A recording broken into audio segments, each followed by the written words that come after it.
माननीय श्री संजय सिंह। धन्यवाद deputy chairman madam, आपका मैं हृदय से आभारी हूं कि आपने इस महत्वपूर्ण विषय पर मुझे अपनी बात कहने का मौका दिया। और मैं आभारी हूं मनोज झा जी का कि वो एक महत्वपूर्ण बिल राइट टू हेल्थ का लेकर आए। मैडम, इस देश में जब ये महसूस किया गया कि लोग भूखमरी का शिकार हो रहे हैं, भूख के कारण मौत हो रही है, तो राइट टू फूड का बिल पास किया गया। जब ये महसूस हुआ कि शिक्षा में देश लगातार पिछड़ता जा रहा, अच्छी शिक्षा लोगों को नहीं मिल पा रही, तो राइट टू एजुकेशन का बिल पास हुआ। आज हम ऐसे हालात में खड़े हैं मैडम, जहां पर कि पूरी दुनिया, न सिर्फ हिंदुस्तान, पूरी दुनिया कोरोना जैसी महामारी से अभी भी जूझ रही है। हिंदुस्तान में भी कोरोना के कारण लाखों लोगों की मौत हुई। और मैडम, हम लोगों ने देखा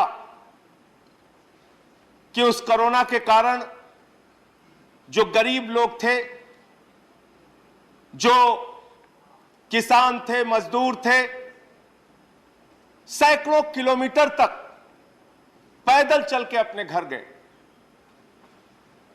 जहां वो रहते थे इलाज नहीं मिल पाया। हमने देखा रेल की पटरियों पर जब वो थक गए चलते चलते, बैठकर खाना खाने लगे, नींद आ गई, रेल उनके ऊपर से गुजर गई, उनकी मौत हो गई, लेकिन उनको इलाज नहीं मिल पाया, वो घर नहीं पहुंच पाए। स्वास्थ्य हम लोगों के लिए बहुत महत्वपूर्ण विषय है मैडम। माननीय स्वास्थ्य मंत्री जी यहां पर बैठे हैं और मैं इनका बड़ा सम्मान करता हूं।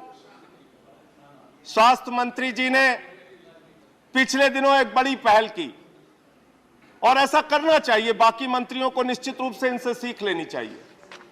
ये स्वयं एक सामान्य नागरिक बनके मैडम जब एम्स अस्पताल में गए तो इनको वहां पर रोक लिया गया, इनके साथ अच्छा व्यवहार नहीं किया गया। हमारे देश के स्वास्थ्य मंत्री मैडम और ये खुद रूबरू हुए कि वास्तव में अस्पताल में किस प्रकार की कठिनाइयों का सामना एक मरीज को या उसके साथ के लोगों को करना पड़ता है। और इसलिए मैं ये बिल्कुल नहीं कहूंगा कि स्वास्थ्य का मुद्दा राजनीतिक मुद्दा नहीं है, ये कहना गलत होगा मैडम। शिक्षा का मुद्दा राजनीतिक मुद्दा नहीं है, ये कहना गलत होगा, क्योंकि राजनीति ही तो तय करती है कि स्वास्थ्य पे कितना बजट होगा, शिक्षा पे कितना बजट होगा, सड़क पे कितना होगा, पानी पे कितना होगा, बिजली पे कितना होगा। इसलिए यह राजनीतिक मुद्दा है। और अगर आजादी के 75 साल के बाद भी सफदरजंग अस्पताल के सामने एक महिला जो प्रसव से पीड़ित थी, उसको अपने बच्चे की डिलीवरी लोगों के घेराबंदी में करनी पड़ती है, तो मैं समझता हूं इस सदन के सभी सदस्यों के लिए बहुत ही शर्मिंदगी की बात है मैडम। हम सब के लिए शर्मिंदगी की बात है। हम सबको सोचने की आवश्यकता है कि हमारी स्वास्थ्य व्यवस्था कहां पहुंच गई। पिछले दिनों महोबा के अंदर एक खबर आई मैडम, वो दिल दहला देने वाली खबर, आप भी सुनेंगे तो आपकी रूह कांप जाएगी। एक मासूम बच्चा एडमिट था महोबा के अस्पताल में, चींटियों ने उसको खा के मार दिया। चींटियों ने, गलत कह रहा हूं तो मेरे ऊपर कार्रवाई कीजिएगा मैडम। इस प्रकार की स्वास्थ्य व्यवस्था में हम लोग जी रहे हैं। जब केंद्र का बजट आता है, हम पढ़ते हैं कॉर्पोरेट टैक्स पूंजीपतियों का 30% से घटा के आपने 22% कर दिया। 1,45,000 करोड़ रुपए का देश के बजट को घाटा हुआ।